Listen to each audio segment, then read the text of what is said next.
They laughed when he ordered coffee in his trembling hands, but they stopped laughing the moment he hit the floor. It was a quiet Sunday morning at a small-town cafe. The regulars filled the booths, scrolling their phones, talking politics, complaining about the weather. At the counter sat Frank, a 70-year-old Vietnam veteran. He came every morning for the same thing, a cup of black coffee and a moment of peace.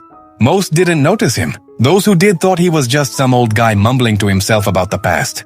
They didn't know this frail-looking man once carried injured soldiers through enemy fire. Frank had seen more in 1 year of war than most people would in a lifetime. After losing his squad in a jungle ambush, he came home broken, not just in body, but in spirit. He worked quiet jobs, stayed away from crowds, and lived simply. But every time he heard loud noises, his hands still shook. He never spoke about the medals or the nightmares that came with them. That morning, a young man stormed into the cafe. Everyone knew his type, loud, angry, desperate for attention. He shoved past people, cursing at the barista because his drink wasn't right. When Frank tried to calm him, telling him gently to relax, the man snapped. In a flash, the thug slapped Frank so hard he fell backwards.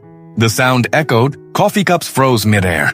Nobody moved, not the barista, not the customers. The old soldier lay on the ground, eyes half open, the side of his face red from the hit. Then something changed. Frank's hand reached for the chair beside him, not to fight, but to pull himself up. The room stayed silent, expecting him to yell or call the cops.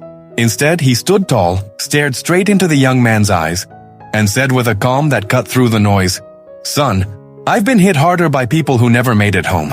You should be ashamed." The thug blinked, confused.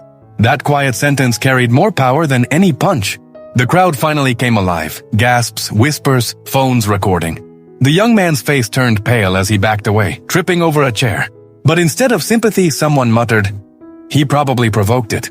Another said, "Just let it go, he's old." No one helped him up. No one said thank you.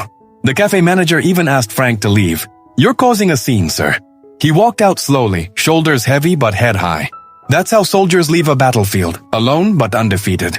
Later that week, security footage of the incident went viral. Millions watched the moment the veteran refused to fight back. Comments flooded in, calls for justice, respect, and decency. The cafe issued a public apology, police arrested the thug, and a local community fund quietly replaced Frank's cracked glasses and paid for his next few months of rent. Frank never cared about the attention. He said he was just glad people remembered how dignity can defeat violence without a single punch.